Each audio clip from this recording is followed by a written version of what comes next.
You're listening to the Balanced Educator Podcast, episode number 102. Welcome to the Balanced Educator. We're your hosts, Kaylee and Josiane from EduCalm. Our intention is to equip and empower you to feel more calm, balanced, and joyful in all aspects of your life.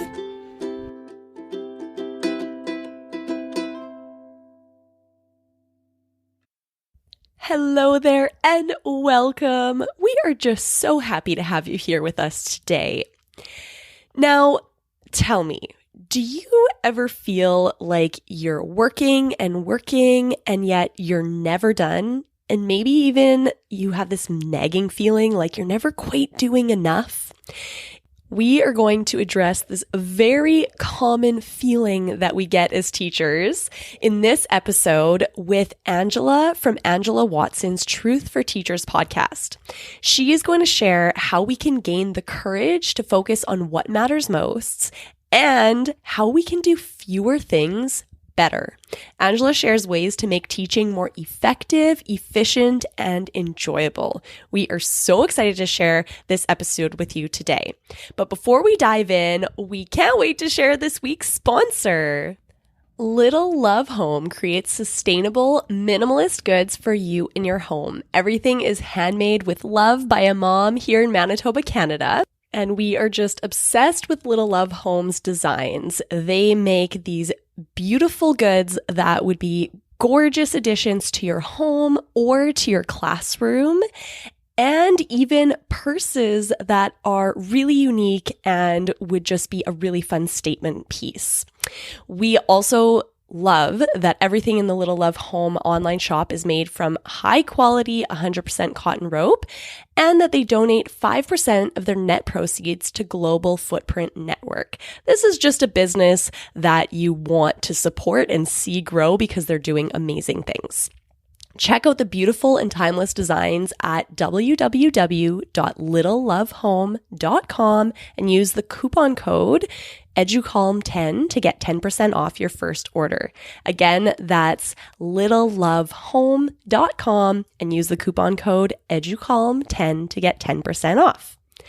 All right, let's get into this week's episode with Angela Watson from the Truth for Teachers podcast. Hi there, Angela. Thank you so much for being on the show. Thanks so much for having me. We're so excited to have you because you speak on your platforms a lot on similar topics that we do, but in a slightly different way. So we're really excited to introduce you to our audience. Can you tell our audience a little bit about you and kind of how life led you to where you are today? Sure. So I have one of those jobs that's really hard to put into a box. And I feel like no matter how I explain it, it doesn't quite encompass everything that I do. But the short version is that I think of myself as an instructional coach and an educational consultant. So I was in the classroom for 11 years, and then I started doing technology coaching and literacy and math coaching. And it's just sort of evolved into this really amazing thing where the main thing that I do basically is listen to teachers and try to create solutions to help solve their problems. So it's a lot of fun. It involves creating courses, writing books, podcasting, blogging, all kinds of really fun stuff.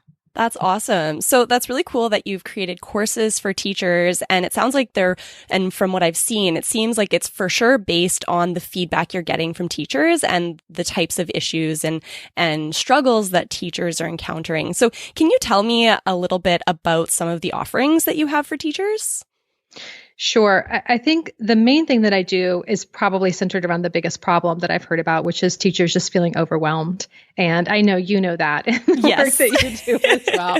Just feeling like there's just always more to be done than there will ever be time to do. And it's not even just about what actually has to be done. It's about the magnitude of the job, because you can't just say, well, I'll just cut corners or I'll just leave it 3, because what we're talking about is the future of children's education. And so you just feel the magnitude of what it is that you're trying to accomplish and all of these things that you want to do for these kids and things that you want to support them in beyond just the curriculum and the standards, but, helping them develop into, conscious citizens who, have respect for different types of people. Like there's just so many different values and things we want to convey to kids. And so when you think about that, it's like, oh my gosh, how am I ever going to set any sort of boundaries on this? So that's why I created the 40-hour teacher workweek club, because it's really about focusing on what really moves the needle for kids and giving yourself permission to let go of some of those other things. So we've had about 30,000 teachers go through that program now over the last couple of years. So I'm really excited about it. I think it's been a game changer for a lot of teachers. And I hope that it's helping to spread the word that you can be a great teacher and still have a personal life. That is so awesome. That is the biggest struggle. And as you said, overwhelm. We actually polled our community to try to figure out like what is the biggest struggle or the biggest, word to describe what we go through as teachers. And overwhelm came up over and over and over. That was the word. So you say in your bio, and I love how you worded this, is that you believe in challenging the narrative of the overworked and underappreciated super teacher. Can you talk about that a little bit? Because that just resonated so much with me. I think it is a narrative, right? It becomes like an identity because you're told even before you get your first teaching job, you're never going to make any money. Don't expect to ever get appreciated. Don't expect to, have the resources that you need to do the job well. And so we sort of set ourselves up from the very beginning to be martyrs. And it's a normal thing. And, we just sort of accept that. And I wonder what would happen if we dreamed bigger, if we re-envisioned the system, if we started looking for ways that, to redefine the role of teaching so that it's something that encompasses our own well-being and our own mental health and thinking about how we show up in the classroom as opposed to, we're just robots and we can just show up in any old kind of condition and just implement a curriculum, but really valuing who we are as people and realizing how that impacts the way that we show up for kids. And that's what I really want to do is help teachers kind of sort of focus on seeing themselves as whole people, because I don't think a lot of them are getting that message from their districts. They're seen as deliverers of instruction, or they're there to fill a purpose. And I feel like your purpose is so much bigger than just that. And who you are as a person really impacts the way that you show up for your kids. That is so true. I love how you explain that. And one thing that I think I've been noticing more and more is that because teachers love what they do, they're so passionate about their students, there's this mindset of, well, I love it so much that I would do it for free. Like I would do it even if I wasn't paid to do this because I love it so much. And I think that kind of creates a bit of that slope, that slippery slope into where is that definition between who I am as a person in my personal life and where that line is drawn for the professional side where I am being the teacher version of myself. And because, as you said, how we show up for ourselves really influences how we are as teachers. It's a blurry line that's hard to navigate. So you also said in your bio, and I also really love this too, is that you believe in supporting teachers in choosing a new identity for themselves, which is healthy and focused on what matters most. So how do you help teachers to do that? Because if we tend to be stuck in this identity of, like you said, the martyr that is overworked and underappreciated. How do we start shifting that? Well, you bring up a really good point about how sometimes it feels like you would do the job for free, right? Like there is parts of it that you really love. And one of the things that I really try to help teachers do in the club is distinguish between hobby work and work. So, designing lesson materials or maybe decorating, creating projects for kids. Those are all things that like I would do that like all day long. I don't need any sort of limits on that because it's just so much fun for me. It's an enjoyable way to spend time. But like grading papers, returning parent phone calls, that's not hobby work for me. That's not something that I would do endlessly for free in my spare time. So I think one of the ways that you can sort of define the role for yourself is to think about what does hobby work look like for you? Because there are things that I enjoy doing that other teachers would be like, oh no, like I'm doing the bare minimum on that because that's not fun for me, and vice versa. So figuring out what you really love, and giving yourself permission to do that and consider it as hobby work. I'm not putting in a 15-hour day. I put in an 8-hour day. And then I chose to spend my evening on Pinterest looking for new ideas because it's fun. It's a hobby for me.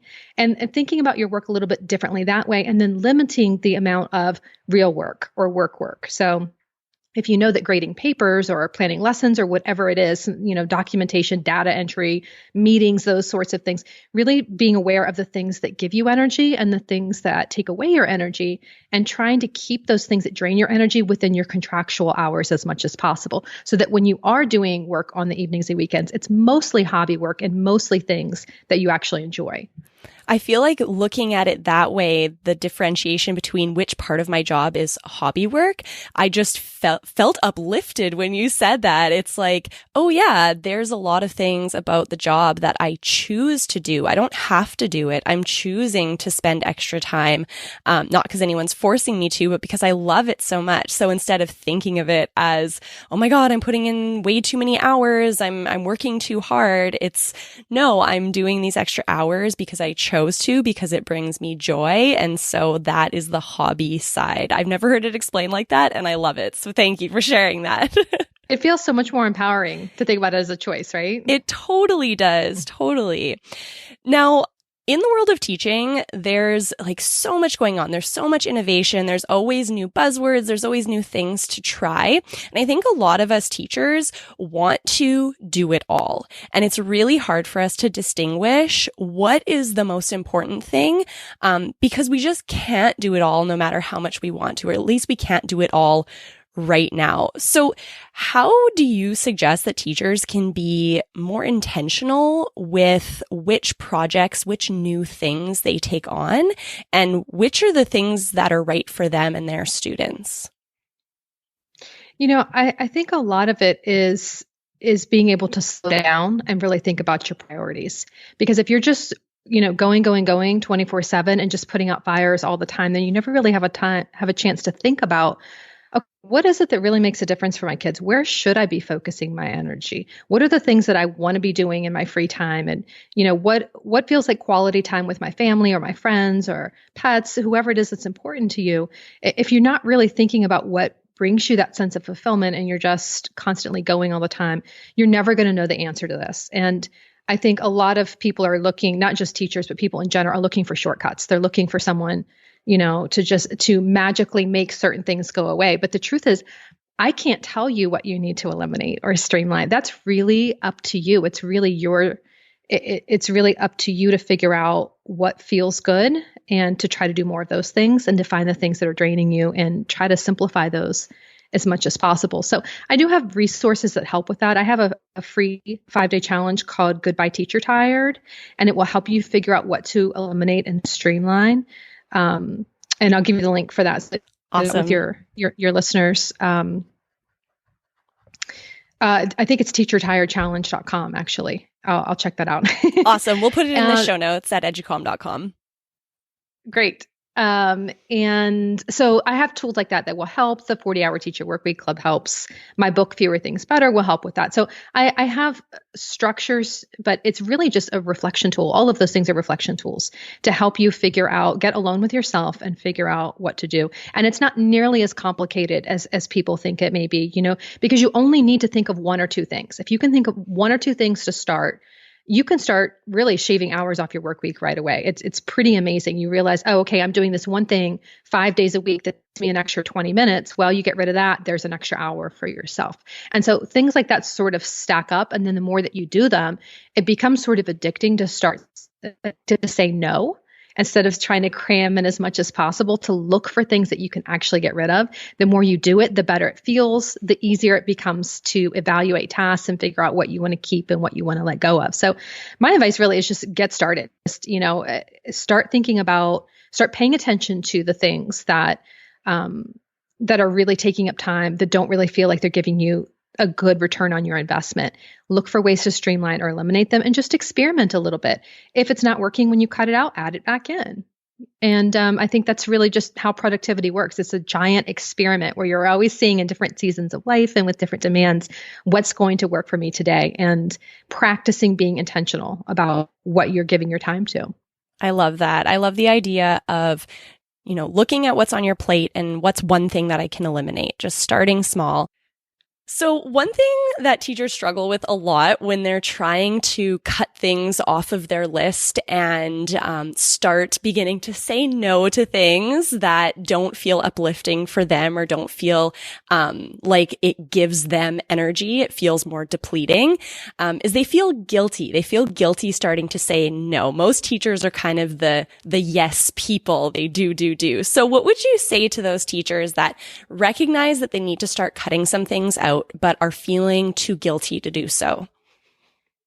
Yeah, guilt is a really pervasive problem, and it's so individual. And I think we each have our own reasons for feeling guilty.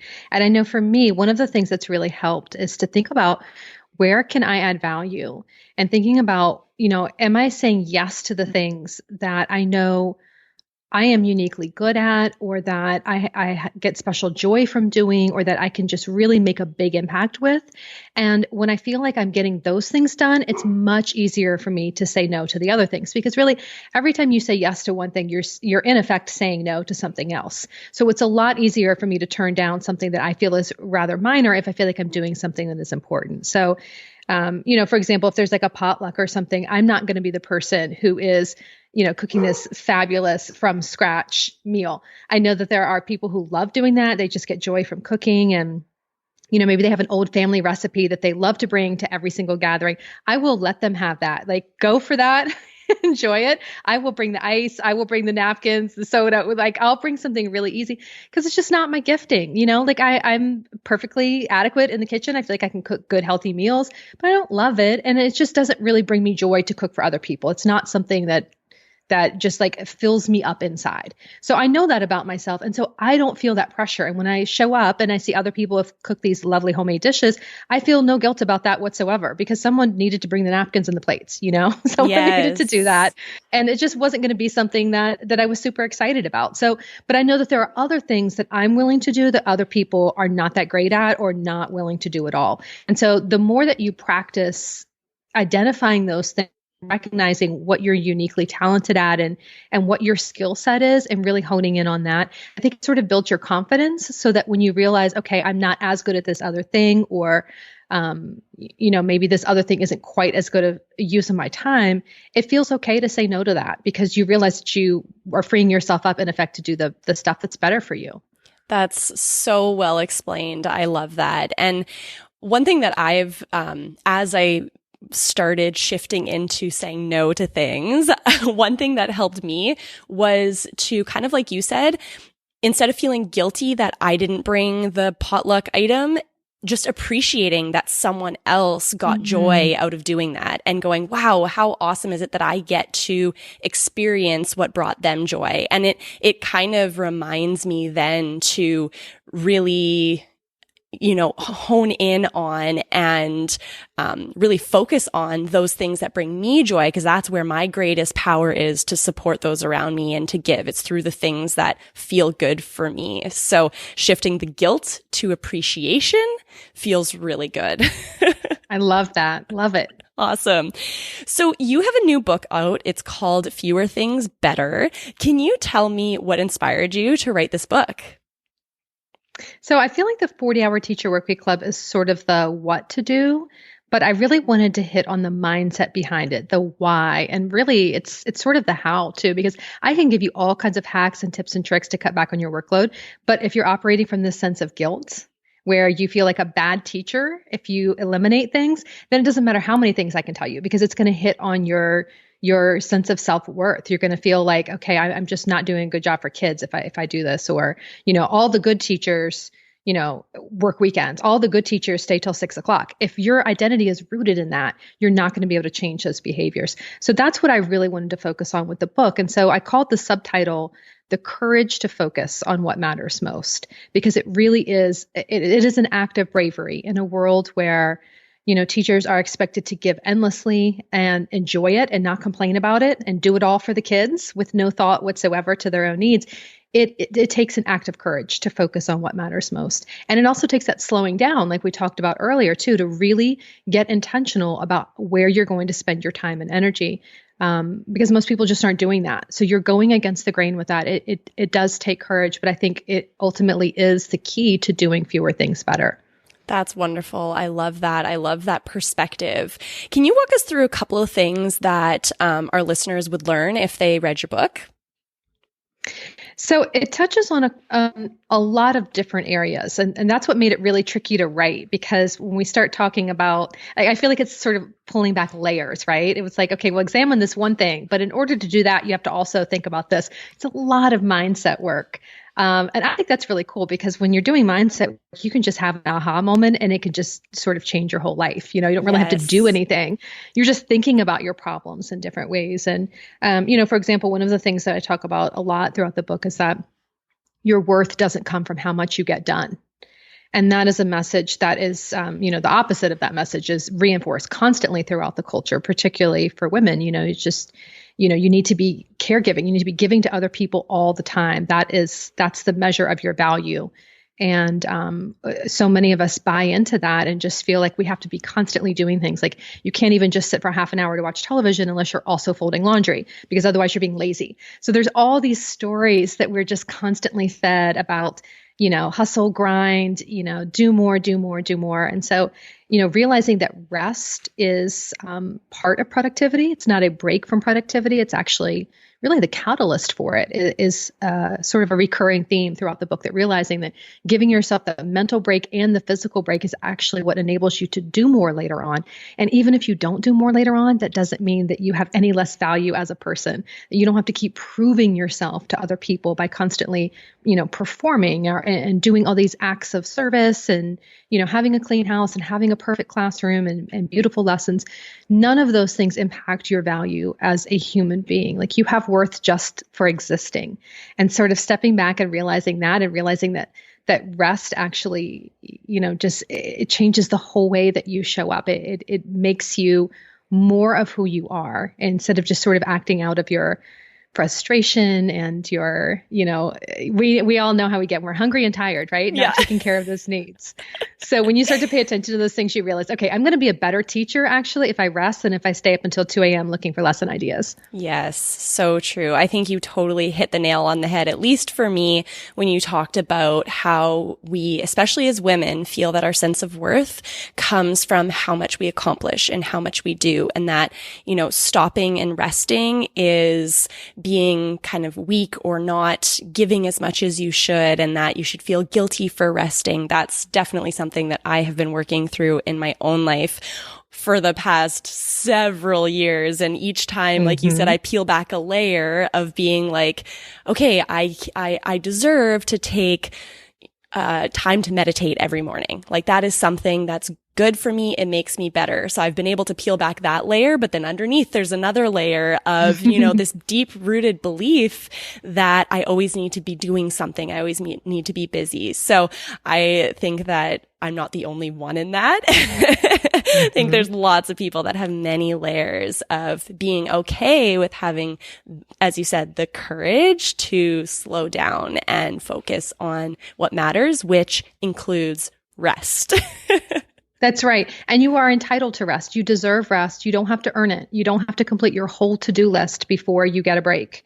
You don't have to, finish every single thing around the house before you get to go to bed at night. Like you deserve it no matter what. You don't have to earn your breaks. Yes. So that's one thing that Josiane and I have talked a lot about on the show, is actually like flipping the script with starting with the break. So starting your morning with something that's just for yourself, so that you don't keep pushing yourself back to the bottom of the to-do list and only taking a break and resting once you've finished the to-do list. It's like your self-care is the first thing on the to-do list, and then you go on.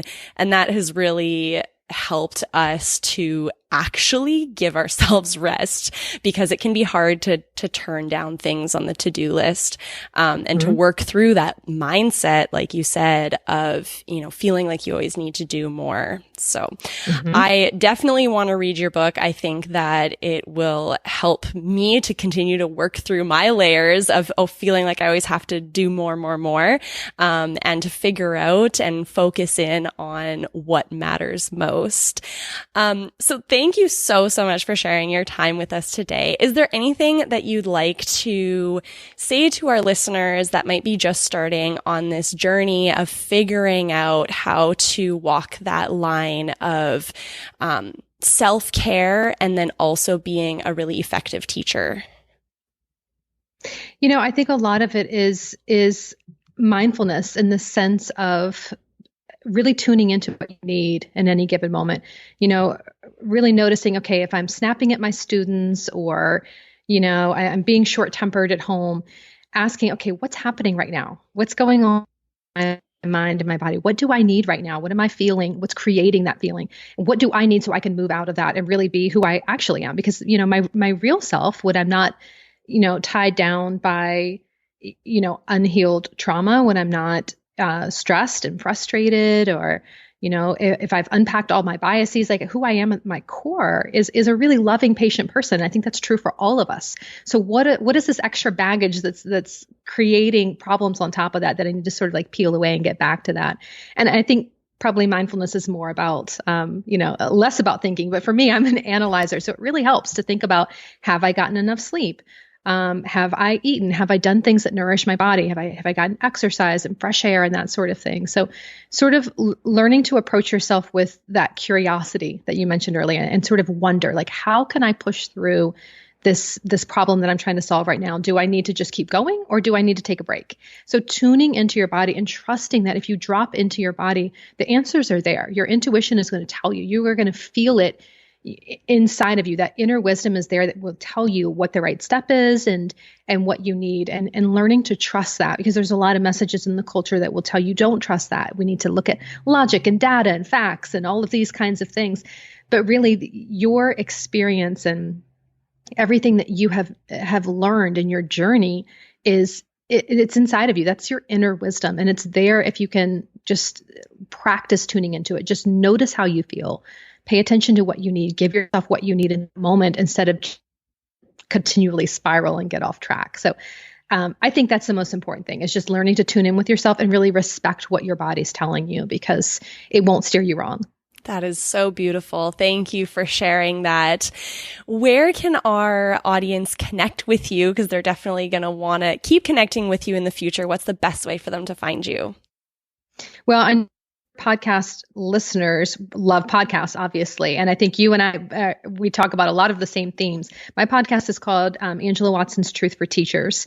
So they can check out my podcast there. And if they want to get more resources from me, the best place is thecornerstoneforteachers.com. So from there, you can find all my social media channels and my books, my resources, and that sort of thing. Awesome. Thank you so much, Angela, for being on the show with us today. We appreciate you and all the wonderful wisdom you're bringing to the world. Thank you for sharing your great messages. I feel like our work is so aligned, and it's just been great to be here. Well, I hope that you enjoyed listening to this interview as much as I loved interviewing Angela. She's just a breath of fresh air and has so many awesome resources to share. Everything that we mentioned in the episode today, we have linked to in the show notes. So you can get all those links at educalm.com/TBE102. So again, that's educalm.com, educalme.com/TBE as in the Balanced Educator 102.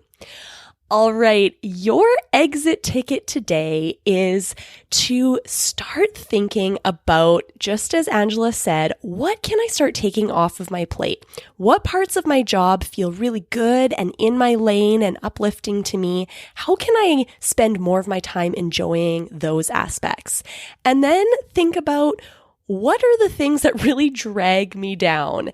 And is there any way that I can streamline those things or remove them from my plate, or remove the guilt that I feel about feeling like I should enjoy this, even if it's really not my thing? So figure out what is right for you and find more joy and pleasure in your job as a teacher. Connect with us on Instagram at Educalme, that's EDUCALME, and let us know what was your big takeaway from this episode. All right, friends, if you enjoyed this episode, please share it with a friend or a colleague that you think would enjoy it too. And if you're looking for a resource to help you bring more calm into your classroom so that your students and you can thrive in a calm and focused learning atmosphere, go check out our social, emotional, and mindfulness program at educalm.com. You can get started for free. And when you get started with our free trial, you're going to get training on how to use this program in your classroom. So there'll be no question marks of exactly how do I do this.